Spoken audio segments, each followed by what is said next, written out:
When Seiko released their NH34 movement to third-party manufacturers, that created a slew of budget-friendly, awesome GMT watches, starting in 2022 all the way up to today. And this watch is no different. Let's check out the Ugly Watch Company 100m GMT Sport Diver. Yeah, so ugly's in the name, but it's far from it, right? Welcome back to the channel. I'm Whit, and this is a 42mm diver, though I think of it more as a sport watch. We'll get into that a little later. But 42mm in diameter, 48mm lug to lug. You've got a 22mm lug width and 12.8mm in thickness. It weighs 170 grams with all links on the supplied Jubilee-style bracelet. This is a brushed 316L stainless steel case, and it features a stainless steel bezel as well with an aluminum insert. It's a 120-click unidirectional bezel. It's got a 24-hour scale with a dive time reference as well. That mother of pearl dial is visible through that flat sapphire crystal, and it's got a signed 7mm screw-down crown. You've got a screw-down case back as well, 100 meters of water resistance.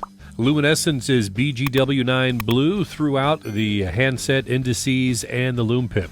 That is a blue mother of pearl dial with applied indices with a stainless surround.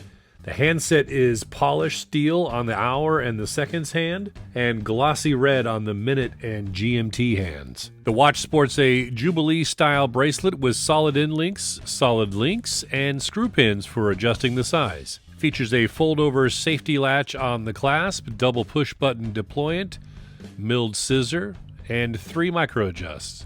The movement is the Seiko NH34 automatic GMT movement. It's got 24 joules, hand winding, and hacking. It beats at 21,600 vibrations per hour. It's got about a 41-hour power reserve, minus 20 to plus 40 seconds per day stated accuracy.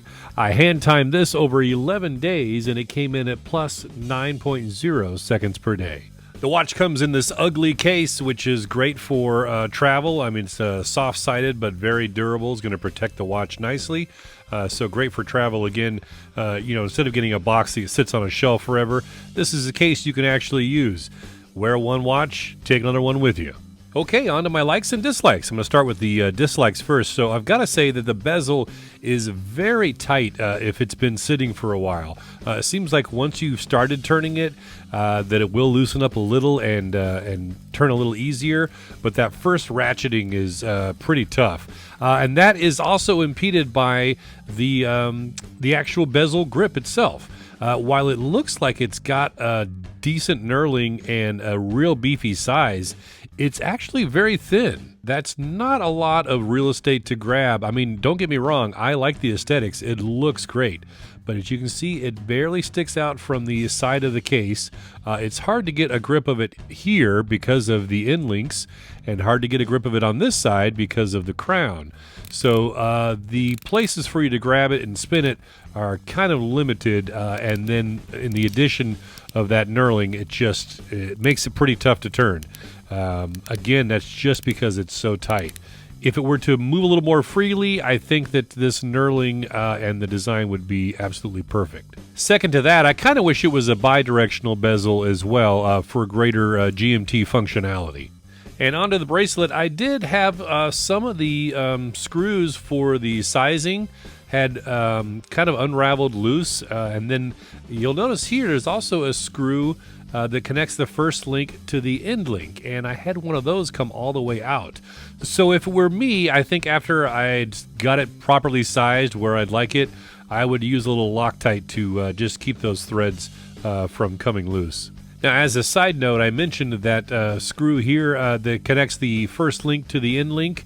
You're thinking, what's the reason behind that? Well, that's for future growth. You'll be able to swap the bracelet on other ugly watches that also have 22mm bracelets. So you might have a different end link, but from here down, you can just swap.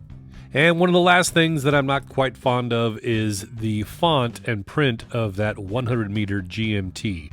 I think it just dresses down the overall high quality of this watch. It's a great tie-in color-wise, and of course with the logo. I don't mind it as much on the logo underneath the 12 spot. But for some reason, it just catches my eye as downplaying the watch a little bit. Okay, let me rave about a few things now. First of all, this case shape. This is a beautiful, chunky, cushion-style case, but it's got a nice roundness to it on the side profile. You see with those rounded lugs, the corners here at the turn down. Just a beautiful case. And these end links are fitted just precisely. I mean, look at that. And that's part of that overall squared-off look. The shape of that lug coming down is completely matched with that end link, so it just creates this larger-than-life case look with that end link. And then, to that point, if you take this bracelet off and swap it with some straps, the lugs take on a little different look. It's not quite as squared off, and I just love that versatility. You really are getting two different looks with one watch head. And this dial. The blue mother of pearl is kind of subtle, but so sexy. And this white riot, the chapter ring, it's just absolute fire to me. That's a ring of fire is what that is. And this handset has great uniformity, balance, and legibility. And this crown, nice big 7mm. It's got great knurling, so it's easy to grab. And the way it sticks out from the case, it's just... you can definitely get a hold of this crown very easily, something I think is important with the GMT because you're going to be manipulating that crown a little more often than a traditional three-hander. And the loom. This is one of the most even applications I've seen on a watch in a while. Each of the indices and handset and the loom pip all seem to be fairly equal in their application, their strength and intensity. The bonus is it's very long-lasting as well.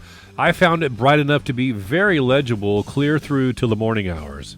Okay, so availability. Full retail is $499.99 US, which is about 398 pounds or 465 euros. And at the time of this video release, there's an offer for 20% off your first order. They're available directly from the Ugly Watch Company website. The link is down below in the description section. I think this watch is so well built and it's got stylish, great looks. It comes in this blue mother of pearl, red or white, each mother of pearl as well. And just has a great aesthetic to it, and again, just a great build. So if you are at all remotely interested through this video in this watch, I think you're going to want to pick one up. Hey, thanks for watching. I'll catch you in the next one. I'm Whit, with so many watches, so little time and money.